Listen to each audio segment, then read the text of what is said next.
Hello, and welcome to Precon Decon, the video series where I deconstruct the pre-constructed decks of Magic the Gathering's history. In this video, we're going to keep looking at Born of the Gods, and we're going to move on and look at Death's Beginning, which is a black and green deck.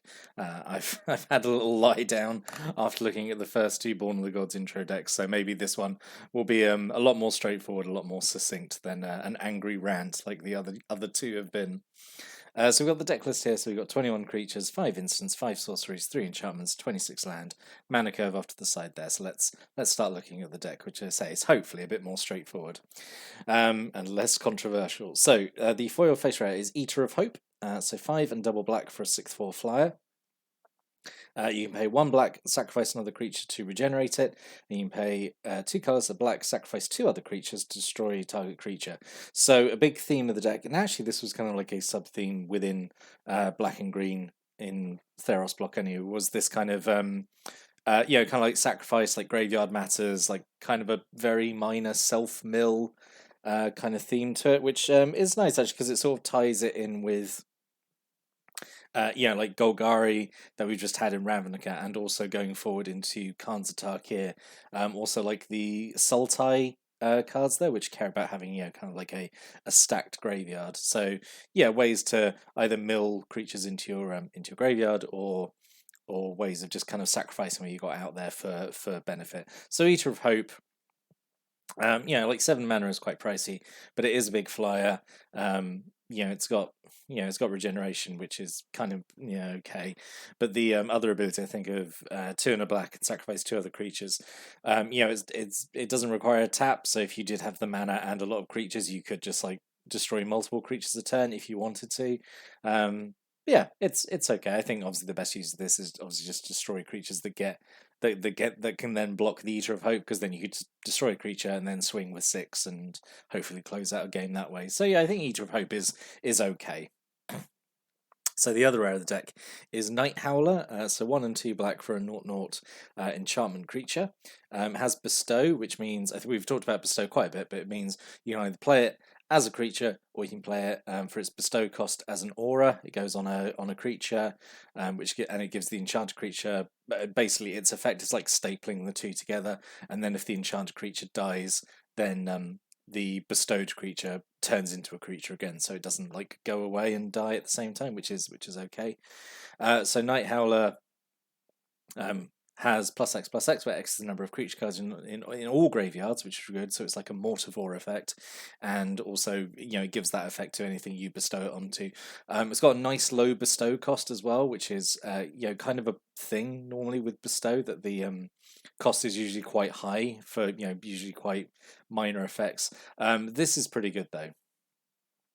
And the fact that whatever you put this onto is going to be pretty big, and then if it does die, then Night Howler comes off, and it's then also a pretty big creature itself. So yeah, I like this. I think these are two pretty okay rares to have, I think.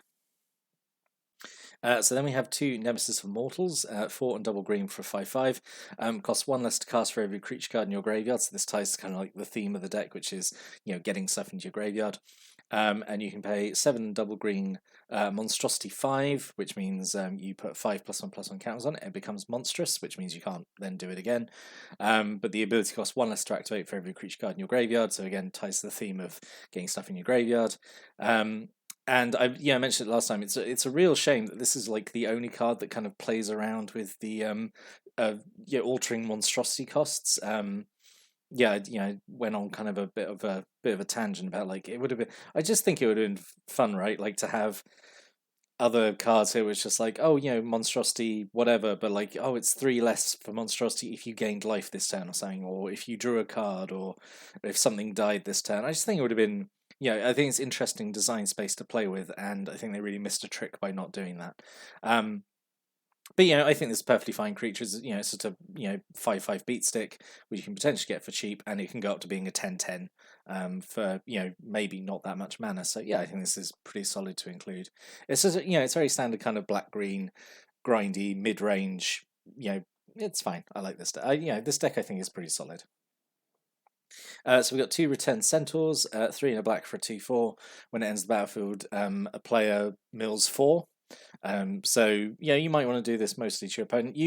But you do get some benefit from doing it to your own deck, because obviously you got stuff that you want to get into your graveyard anyway. So yeah, this is it's nice that it's multi-purpose. Two Satyr Wayfinders, one green for 1/1. When it ends the battlefield, reveal the top 4 cards of your library, put a land card from among them into your hand, and then the rest go into your graveyard. So again, fills up your graveyard, gets you a bit of land out of it as well. So yeah, this is okay. It's an effect the deck wants. And then we have 2 Forsaken Drifters, so this is almost basically an exact mirror of the Returned Centaur. 3 in the black for 4/2, but instead it's when it dies, and it's only you mill the top 4. But yeah, again, it's very similar to Returned Centaur. Just obviously you can be a bit more aggressive with it because it's a higher power, so you want to be swinging with it, and then which means it's going to die, which means you're going to get the mill effect, which is again what the deck wants, I think. Then we have 2 Grave Robber Spiders, so 3 in a green for a 2/4 with reach. So immediately it's giant spider stats, which is perfectly serviceable. You can pay 3 in a black to give it +X till end of turn, where X is the number of creature cards in your graveyard, but you can only activate that ability once each turn. But the potential this could be giving like +2/+3, potentially higher. I think it's pretty solid. Yeah, I think not much to say about it really. I just think it's pretty solid. A single Loathsome Ketobal Pass. I think that's the pronunciation. We'll go with that. So 5 in a black for a 3/3, which is not wonderful. That's obviously very, very expensive, and has an ability 2 in a green. Has to be blocked this turn if able, which again is like quite expensive. But when it dies and a creature an opponent controls gets -3/-3 to turn. So overall this is like really, really expensive to drop this. Like it's 6 mana for a 3/3. It's just a very roundabout way of sort of giving something -3/-3. Not super impressed by it, honestly. Maybe, I don't know, this may be me being greedy, but like if it could get Death Touch or something, like, or if you combine the abilities, like it has to be blocked this turn and it gains Death Touch until turn 10, something like that. Yeah, I'm not too impressed by this. And then a single Farika's Mender, 3 a black and a green for 4/3. When it ends the battlefield, you return a creature or enchantment card from your graveyard to your hand, which is fine. This is kind of standard black-green, kind of using your graveyard as an extra resource to dig stuff out of. You've got a few reanimation spells in here as well, so yeah, this is fine. This is again complementing what the deck wants to do, which is kind of mill yourself, and then opens up your kind of it's kind of like a tutor effect, really, in a roundabout way. So we have an archetype of finality. So these are pretty cool. The archetypes. So they were a cycle in the set. So there's one in each color, and they're all a little expensive from what I remember. I lie. I think the white and the red ones are pretty well costed, actually. The green, blue, and black ones are all pretty pricey from what I remember. But yeah, what they do is they give your whole board a certain keyword, and they take that same keyword away from your opponent's boards as well, which is it's really cool design. I actually quite like it. So archetype of finality, 4 and double black, 2/3, gives all your creatures Death Touch, and all your opponent's creatures lose Death Touch and can't have or gain Death Touch, which is I think it's just a really cool design, right? So I think the blue one gives flying, the green one gives hexproof, the red one thankfully doesn't give haste. I think the red one gives trample, and the white one gives either vigilance or first strike. I can't remember off the top of my head. But yeah, this is fairly good. Like 6 mana to give your whole board Death Touch is kind of okay, right? It's a shame it's only on a on a 2/3 body, but it's okay. It's okay. A single Keepsake Gorgon, 3 in double black for a 2/5 with Death Touch. It's got Monstrosity for 5 and double black, but only gets 1 counter of it. But when it becomes monstrous, you destroy target non-Gorgon creature an opponent controls. So, that Monstrosity cost is really expensive at 7 just to get a +1/+1 counter and just kill a single creature. But, it is what it is. I think we've sort of mentioned a few times before, but like the removal in Theros is generally like very overcosted for what it does, and we'll see a few examples of that in this deck. So this was kind of it's just what was available, really. A single Satyr Piper, 2 in a green for a 2/1, 3 in a green, target creature must be blocked this turn if able. Yeah, sure, just a kind of like a lure effect again. It's okay. Maybe a little expensive at 3 in a green for that effect, but 2 Fellhide Brawlers, 1 in a black for a 2/2. Can't block unless you control another Minotaur. This feels like such a weird inclusion because, like, you know, it's I mean, okay, it's a 2/2 for 2. What really annoys me though is that it's a 2/2 for 2 in black with the downside. And we in the Innistrad we just had Walking Corpse, and in Ravnica as well. I think we had like there was like a rat that was like 1 in a black for a 2/2 with like no abilities, but you know no drawbacks either. So we've definitely proven that black can have a 2/2 for 2 with no drawbacks, and it's just really. I don't know. In some ways, Theros does feel like a step back in some ways, like I don't know, like some cards are just kind of over costed for no real reason. But I mean, it's just a 2/2 for 2. It's fine. You've only got like 3 Minotaurs total in the deck, I think. So yeah, that line of text basically is it might as well just say just can't block, full stop. And then a single Fellhide Minotaur, which is 2 and a black just for a 2/3. Again, sure, it's just all these Theros decks have some vanilla creatures in them.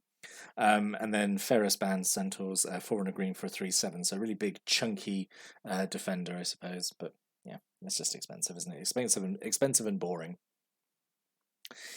So we have a single March to the Return, 3 and a black. Sorcery, you just get 2 creature cards from your graveyard back into your hand. So yeah, double Raised Dead effect, which is good, in this deck because if you're going to be milling stuff or you sacrificing stuff, you want to get it back. So yeah, that's fine. Kind of wish there'd been more than one, just in case you accidentally mill away your 1 copy of it, I suppose. But is what it is. A single Rescue from the Underworld. I really went off on one when this was in a deck last time. Basically, I just think it's an absolute home run in terms of like flavor and narrative and art. But it's pretty cool. So 4 and a black, instant speed. As additional cost to cast it, you have to sacrifice a creature.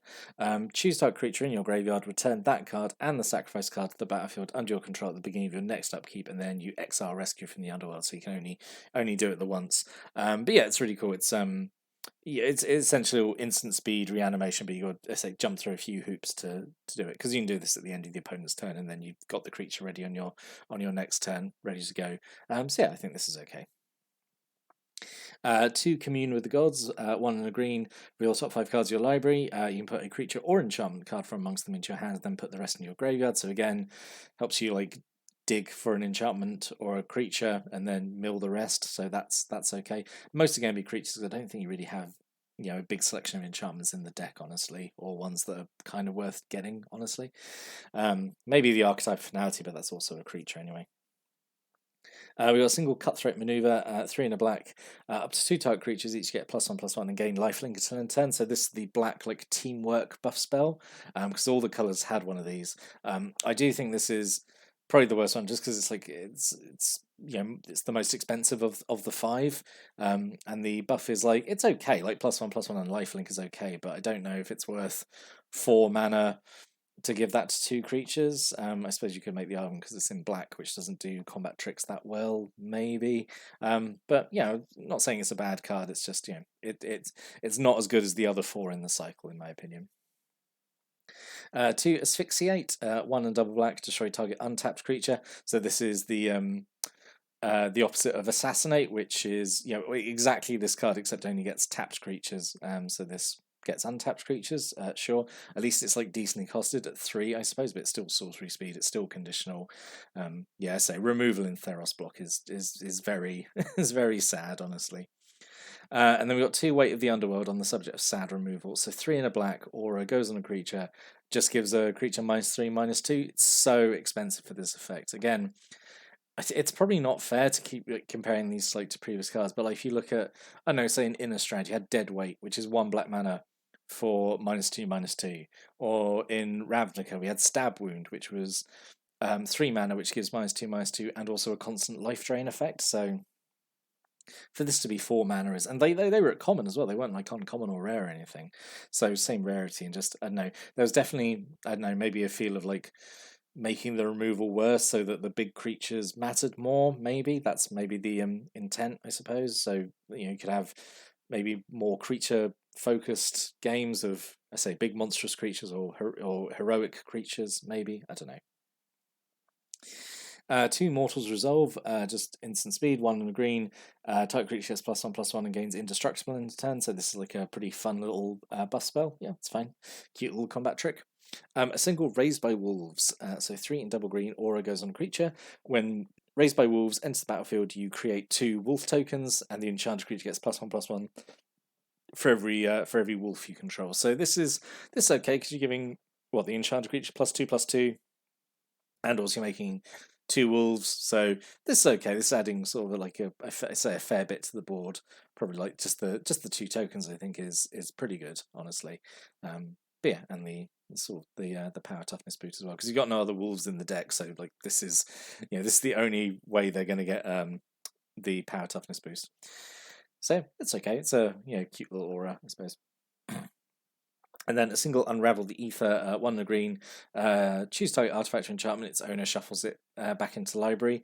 This is okay. This was mostly, I think, maybe a very niche way of dealing with like the gods, because they were around, and they were indestructible. So being able just to shuffle them back into libraries, I think is pretty good. And in some ways that's usually better than straight up just destroying them, because if something goes into a graveyard, then someone can get it back. If you shuffle it back into a library, there's a chance they'll just never see it again during the game. So this is okay. It's a nice variant on Naturalize, I think.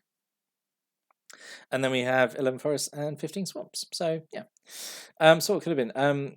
Well, like I was saying, I think some of the cards in here are maybe not so great, but I think that's just because the Theros block card pool is like not too great in some places, I think, especially when it comes to in removal. But let's talk about maybe an alternate rare. So the Eater of Hope, I think, is okay. I know we got to have at least one. We got to have at least one Born of the Gods rare, haven't we? I suppose. All right, okay.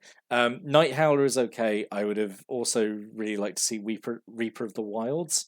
So I think this is actually really good. I think this is a really underrated card. So 2 black and a green for a 4/5. Whenever another creature dies, you scry 1. You can pay 1 black to give it Death Touch and turn 10, and give it, or pay 1 green to give it Hexproof and turn 10. And I always point to this card as kind of like the power creep in the game, because if this card had been out, say, I don't know, 10 years earlier, say if this had been around sort of the days of, I don't know, Onslaught or something, or Mirrodin, this would have been a chase rare, right? Because it's 4 mana for a 4/5. It has a really useful ability, like a passive ability that you get a scry 1 whenever anything dies, and you can give it Death Touch or Hexproof to dodge removal. This is, I think this is a really fun card. I really like this Reaper of the Wilds. Really good kitchen table casual rare, I think. Scourge of Scholar Vale could have been a possibility here as well. So it's 2 and a green. It's a 0/0 with trample. It comes in with 2+1/+1 counters. You can tap, sacrifice a creature, and it eats something, and it gets +1/+1 counters equal to the sacrifice creature's toughness.